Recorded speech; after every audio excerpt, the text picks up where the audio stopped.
ماں کے پیٹ کے اندر ایک بچے کا ہاتھ بنانے والا بھی اللہ ہے، اس لیے وہ اپنے نام کے اسٹیمپ انسان کے ہاتھ پہ کر دیتا ہے، تاکہ یہ جب ماں کے پیٹ سے باہر نکلے تو اگر اپنی عقل کو استعمال کر سکے تو اس کو اگر کوئی یہ بتائے کہ تیرا بنانے والا خدا رام کرشنا وشنو ہنومان زیوس تھور یاوے وغیرہ ہیں تو یہ ان کو جھٹلا دے، اور اگر کوئی اس کو بتائے کہ تیرے بنانے والا اللہ ہے اور اس کا ثبوت تیرے اپنے ہاتھ کے اوپر اسٹیمپ کیا ہوا اس نے، تو اگر وہ عقل کو استعمال کرے گا تو دیکھتے ہی پہچان لے گا کہ اس کے ہاتھ پر اللہ کا نام عربی میں انگریوڈ ہوا ہوا ہے، اسٹیمپ ہوا ہوا ہے۔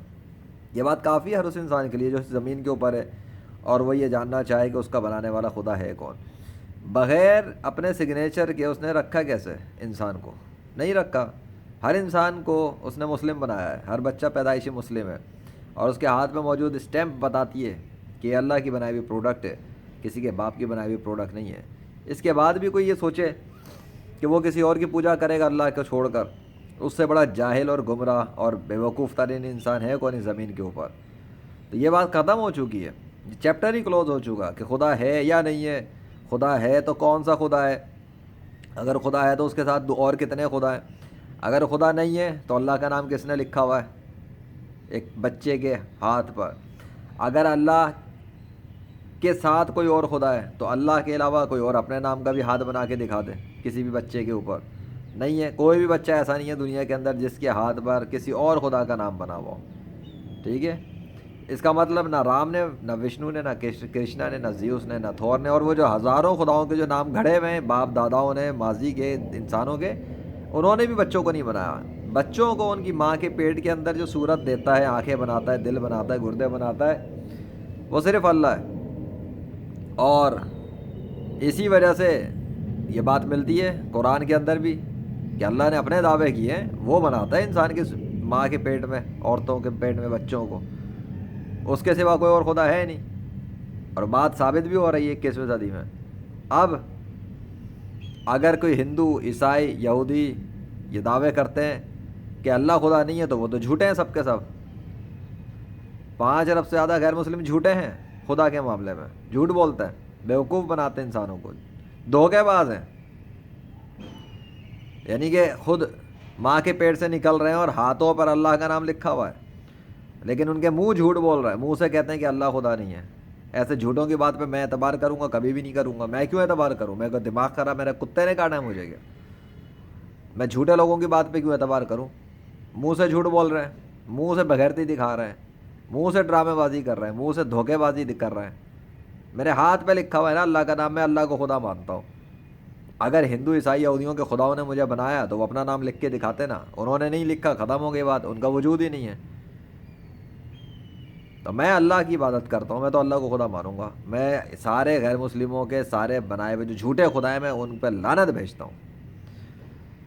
میں کیوں پوجا کروں جھوٹے اور باطل خداؤں کی؟ میں کیوں پوجا کروں آرٹیفیشل گاڈس کی جنہوں نے ایک مچھر تک نہیں بنایا، انہوں نے مجھے پانی نہیں پلایا، کھانا نہیں کھلایا، پھل فروٹ سبزیاں نہیں کھلائے؟ میں اللہ کی زمین پر ہوں، اللہ کی بنائی ہوئی چیزیں کھا رہا ہوں، اللہ کی بنائی ہوئی ہوا استعمال کر رہا ہوں۔ مجھے کتے نے کاٹا ہے میں کہ اللہ کے مقابلے پہ جھوٹے خداؤں کو کریڈٹ دوں اس بات کا؟ کوئی اپنی سگی ماں کو چھوڑ کے دوسری کسی اور کی عورت کو اپنی ماں بول دے، اس سے بڑا بغیرت انسان کوئی نہیں ہے کہ اپنی ماں کے ساتھ دھوکے بازی کر رہا ہے، اپنی ماں کو جو ہے نا وہ ماں ہونے سے انکار کر رہا ہے، اپنے باپ کا انکار کر کے بولے کہ نہیں فلاں بندہ میرا باپ ہے، فلاں بندہ جو ہے نا میری ماں کے ساتھ آیا تھا، یہ تھا وہ تھا۔ تو ایسے بغیرت کو تو لوگ بھی جوتے مارے کہ تو اپنی ماں پہ الزام لگا رہا ہے۔ تو اس اللہ پر جس نے انسانوں کو بنایا، نہ صرف یہ کہ اس کے ساتھ اس کے مقابلے پہ جھوٹے خدا بنا دیے، بلکہ اللہ پر سیکس کے الزامات لگا دیے جاہلوں نے۔ کسی نے کہا کہ عزیر اللہ کا بیٹا ہے، کسی نے کہا کہ جیزس اللہ کا بیٹا ہے۔ ابے جہالت کی کوئی انتہا چھوڑی ہے، اللہ پر سیکس کرنے کے الزامات لگائے گئے اس زمین کے اوپر۔ کون الو کے پٹھے ہیں وہ لوگ؟ کون ذلیل ترین لوگ ہیں جو اللہ پہ الزام لگاتے ہیں سیکس کا؟ ان کی ماں کسی مرد کے ساتھ منہ کالا کرے گی تو اسے اچھی نظر سے دیکھتا ہے معاشرہ یا گندی نظر سے دیکھتا ہے؟ سزائیں دے گا یا معاف کرے گا؟ کسی عورت کے ساتھ 2-3 مرد مل کے بلاತ್ಕಾರ کر دیں، عزت تار تار کر دیں، یا وہ عورت کسی مرد کے پاس جائے، پھر دوسرے مرد کے پاس، پھر تیسرے مرد کے پاس، ابے تیسرے چوتھے تو دور ہے، ایک عورت اپنے شوہر کے علاوہ کسی دوسرے مرد کے ساتھ بھی چلی جائے، رات گزار کے آ جائے، تو اس کا بھی منہ کالا ہی ہوتا ہے، اسے بھی عزت کی نظر سے نہیں دیکھتے لوگ، شریف لوگ۔ ہاں کمینے بغیرت لوگ تو دیکھیں گے کیونکہ انہیں بھی چاہیے ہوتی ہے اپنے مزے کے لیے، لیکن اس عورت پر وہ اچھی عورت ہونے کے الزام نہیں رکھتے، گھٹیا عورت ہونے کے الزام رکھتے ہیں۔ اور جب حضرت مریم علیہ السلام کے پیٹ سے جب مسیح عیسیٰ نکلے تھے، یہودیوں نے یہی تو الزام لگایا تھا۔ کیا الزام لگایا تھا؟ یہ کہ اس نے کوئی غلط کام کیا ہے تبھی یہ بچہ پیدا ہو گیا، کیونکہ انہیں پتہ تھا بچہ عورت کے پیٹ سے آتا ہی تب ہے جب سیکس کرتی ہے عورت۔ تو وہ کیسے مانتے کہ یہ بچہ جو ہے نا وہ بغیر کسی مرد کے چھوئے آ گیا؟ پھر اس بچے نے گواہی دی تھی۔ اب اس دور میں کسی نے وہ گواہی نہیں سنی، میں نے بھی نہیں سنی، تو مانے گا کون؟ تو یہودیوں نے جو ڈرامے بازی کی عزیر کو خدا کا بیٹا بنا کر، اس کو توڑا اللہ نے مسیح عیسیٰ کو بھیج کر، اور انہوں نے مردے زندہ کر کے دکھا دیے اللہ کے حکم سے۔ انہوں نے لا علاج مریض ٹھیک کر کے دکھایا اللہ کے حکم سے۔ عزیر کو جو خدا کا بیٹا کہنے والے تھے ان کی جھوٹی خدائی توڑ دی، ان کے جھوٹے مذہب یہودیت کو ستیہ ناش کر دیا مسیح عیسیٰ نے۔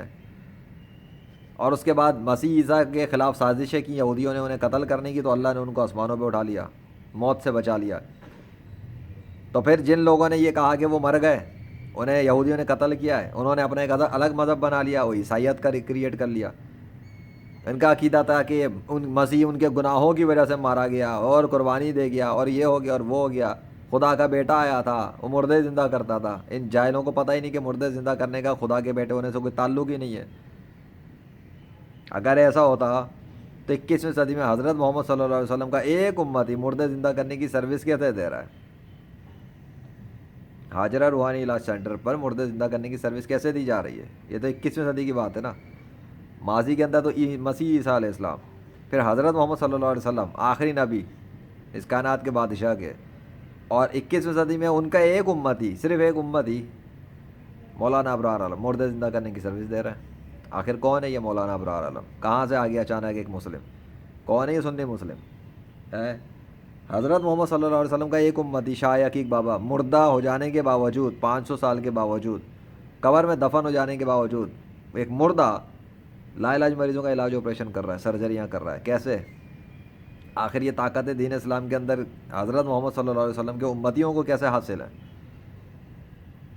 اس لیے کہ وہ اس خدا کی عبادت کر رہے ہیں جو اس کائنات کا اصلی اور سچا خدا ہے، جس نے زمین آسمان بنائے، چاند ستارے بنائے، سورج بنائے، زمین بنائی، پھل سبزی فروٹ پھل، سمندر ریگستان، یہ سب کچھ بنایا، کھلا پلا رہا ہے، اگا رہا ہے، اناج اگا رہا ہے، بارشیں برسا رہا ہے، ان کے ذریعے درخت بنا رہا ہے، سبزیاں بنا رہا ہے، پھل بنا رہا ہے، اور اس کو کھلا رہا ہے انسانوں کو۔ پھر اس کے مقابلے میں کہتے ہیں کہ ان کے بنائے ہوئے جو مصنوعی خدا ہیں وہ ہیں جو اس کو کنٹرول کر رہے ہیں۔ کون کنٹرول کر رہا ہے اللہ کے مقابلے پہ؟ لے آؤ اس کو، لاؤ کوئی یہودی جو مردے زندہ کرنے کی سروس دے رہا ہو، لاؤ کوئی عیسائی جو مردے زندہ کرنے کی سروس دے رہا ہو، سروس دے رہا ہو، دعویٰ نہ کر رہا ہو، سروس دے رہا ہو، مردے زندہ کر کے دکھا رہا ہو۔ ایک دو مردے کی بات نہیں ہو رہی، تکے میں کوئی میں ماضی میں ہوا تھا کہانیاں کس سے نہیں چاہیے، ریئل مردے زندہ ہونے چاہیے، لے آؤ۔ ابے تو جب یہودی عیسائی اور ہندو کسی مقابلے کے رہے ہی نہیں ہیں تو پھر ان کے مذہب کی کیا حیثیت رہ گئی؟ میں تو کہہ رہا ہوں ان کے مذہب بھی جھوٹے، ان کے خدا بھی جھوٹے۔ تو ایسے جھوٹے خداؤں کے جھوٹے مذہب کے اوپر کوئی چلے گا، وہ بے وقوف ترین انسان ہے زمین کا۔ پھر تو ایتھسٹ آتے ہیں پھر مقابلے پہ، ایتھسٹ تو کسی کھاتے میں ہی نہیں ہے، وہ کیا کہتے ہیں نا، تھوک کے نگل کے انسان پھینک دے ہڈی اینڈ میں، اتنی بھی حیثیت نہیں ہے ایتھسٹ کی، تو کسی کیٹیگری میں آتے ہی نہیں، فال ہی نہیں کرتے۔ میری نظر میں تو یہ ایتھسٹ کسی کیٹیگری میں فال نہیں کرتے۔ یہ تو احمقوں کا وہ ٹولہ ہے جو عقل استعمال کرنے سے بھی محروم طبقہ ہے، یہ جانور سے بدتر انسان ہے۔ انہوں نے اپنی عقل استعمال نہیں کی، ورنہ یہ کب کا اللہ پہ ایمان لا کر اسلام میں داخل ہو جاتے۔ بات تو ان کی ہے جو مانتے ہیں کہ خدا ہے، لیکن ان کو ابھی تک یہ کنفیوژن ہی دور نہیں ہو رہا کہ اصلی خدا کون ہے، کیونکہ اپنے باپ داداؤں کے اندھے غلام ہیں، اپنی ماں کے اندھے غلام ہیں، اپنے باپ کے اندھے غلام ہیں، اپنے مذہبی پیشواؤں کے اندھے غلام ہیں۔ ان کے مذہب کے پیشوا نے جو کہہ دیا سو کہہ دیا، اب مان رہے ہیں، پوجا پاٹ کر رہے ہیں، کتابیں کبھی نہیں پڑھیں گے مذہب کی، حقیقت کبھی تلاش نہیں کریں گے، ریسرچ کبھی نہیں کریں گے، لیکن مارنے کو تل جائیں گے تو اسرائیل جیسے بغیرت کے ساتھ مل کر فلسطین کے مسلمانوں کے اوپر حملے کریں گے، اور مسلمانوں کے جو غدار ہیں بغیرت قسم کے، وہ ان کا ساتھ دے کے پھر فلسطین کے خلاف ان اسرائیلیوں کی مدد کرتا ہے کہ اگر کوئی اسرائیل پہ حملہ کرنے لگتا ہے کوئی کنٹری، اس کے میزائل روکتے ہیں، اس کے میزائلوں کو روکیں گے۔ سعودی عرب کے حوالے سے بڑا مشہور ہے، بڑا سوشل میڈیا پہ میں نے دیکھا ہے کہ جی وہ ایران کی طرف سے یا یمن کی طرف سے کہیں سے جب میزائل اسرائیل پہ مارے آتے ہیں تو وہ سعودی عرب والے میزائل روک رہے ہیں کہ وہ اسرائیل پہ حملہ نہ ہو سکے. سعودی عرب کس کے تلوے چاٹ رہا ہے پھر؟ اگر یہ بات درست ہے، اگر یہ خبر درست ہے تو پھر تو سعودی عرب کس کے تلوے چاٹ رہا ہے؟ اللہ کی عبادت کرنے والے ایک دوسرے کو سپورٹ کریں گے یا ایک دوسرے کی گردنیں ماریں گے؟ اگر ایسے بغیرت بھی پڑے ہوں اور ایسا سب کچھ ہو رہا ہے تو پھر ان جیسوں کو تو اللہ عبرت کا نشان بنا دے گا، تو ان کا باپ بھی نہیں بچا سکے گا پھر انہیں اللہ سے. لیکن چلو یہ تو وہ لوگ ہو گئے جو اللہ کا پرچار کرتے ہیں، اللہ کا نام لیتے ہیں، لیکن خود ہی ایک دوسرے کے خلاف غدار بنے ہوئے. غیر مسلموں کو کون بچائے گا؟ اللہ کے مقابلے پر کوئی کسی کو بچا ہی نہیں سکتا جب اللہ مارنے پہ آ جائے.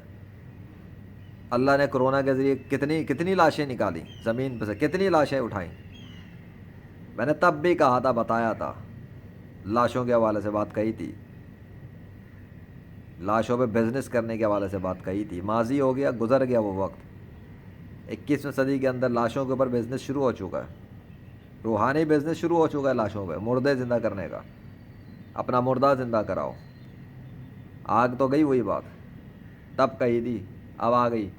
میں تو ڈنکے کی چوٹ پہ کہتا ہوں، I am the legend of Allah. مجھ سے تو مقابلہ کر ہی نہیں سکتا دنیا کا کوئی بھی غیر مسلم. میری گیمنگ سے لڑنا ہی ناممکن ہے. سو ابھی بھی اگر کوئی جاہل رہ کے مرنا چاہے تو مرے، ابھی بھی اگر کوئی گمراہی پہ مرنا چاہتا تو مرے. ورنہ جتنی نشانیاں میرے ذریعے اللہ نے ظاہر کی ہیں، میرے پرسنل وٹنسڈ ہونے پر، میں ہوں پرسنل وٹنس اللہ کا، میں نے دیکھی ہیں وہ نشانیاں اللہ نے جو مجھے دکھائی ہیں. میں نے ریکارڈ کی ہیں بہت سی نشانیاں جو میں نے ریکارڈ کی ہیں. میں نے سوشل میڈیا پہ ڈالی ہیں وہ نشانیاں جو ڈالی ہیں، اللہ کے فضل سے ڈالی ہیں. میرے ذریعے اللہ نے وہ معجزات دکھائے ہیں، میریکلز دکھائے ہیں، جن کے حوالے سے دنیا کے اکثر انسان بے بس ہو جائیں گے. میرے مقابلے پہ آ ہی نہیں سکتا کوئی دنیا کا غیر مسلم، اور دنیا کے 99% مسلمان بھی میرے مقابلے پہ نہیں آ سکتے. کون مسلمان جرت کرے گا کہ مجھ سے مقابلہ کرے وہ آ کر روحانیت کے میدان میں، گیمنگ کے میدان میں، اسپریچول گیمنگ.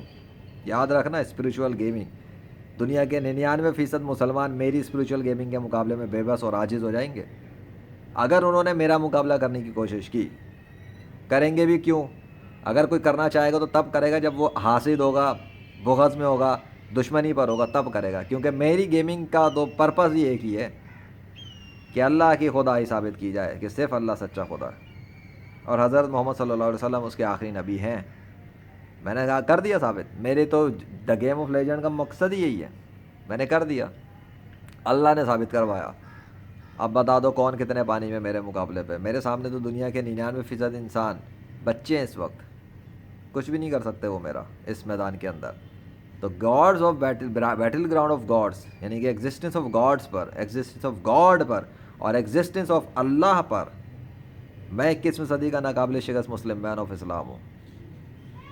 اس کے بعد بھی اگر کوئی سمجھتا ہے کہ وہ بہت بڑی چیز ہے، ٹاپ چیز ہے میرے مقابلے پر، سوشل میڈیا بھی موجود ہے، اکاؤنٹس بھی موجود ہیں، ریئل ورلڈ بھی موجود ہے، کر لے میرا مقابلہ ریئل ورلڈ کے اندر، گیمنگ کے اندر، یا پھر جہاں پر بھی ہے دنیا کے اندر وہ تسلیم کر لے کہ اللہ خدا ہے، اسلام میں داخل ہو جائے اور اپنے آپ کو اس عذاب سے بچا لے جو اللہ نے کافروں کے لیے تیار کیا ہوا ہے، جو بہت دردناک ہے. کھولتا ہوا پانی ڈالا جائے گا، ہمیشہ ڈالا جائے گا.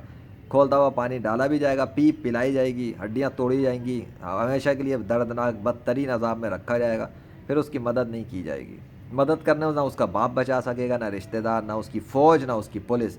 یہاں دنیا میں جتنا بڑا پروٹوکول لے کے کوئی پھر رہا ہے، جتنا مرضی سیکیورٹیوں میں پھر رہا ہے، ادھر سے اللہ نے روح نکالنی ہے اس کی اور اس کا گیم ختم ہمیشہ کے لیے. اس سے پہلے توبہ کر لے. دنیا میں جہاں پر کوئی بھی ہے جو میری ویڈیو سنتا ہے اور اگر اگنور کرے، اللہ سے تو بچ کے کسی کا باپ بھی نہیں بھاگ سکتا. اللہ اکبر.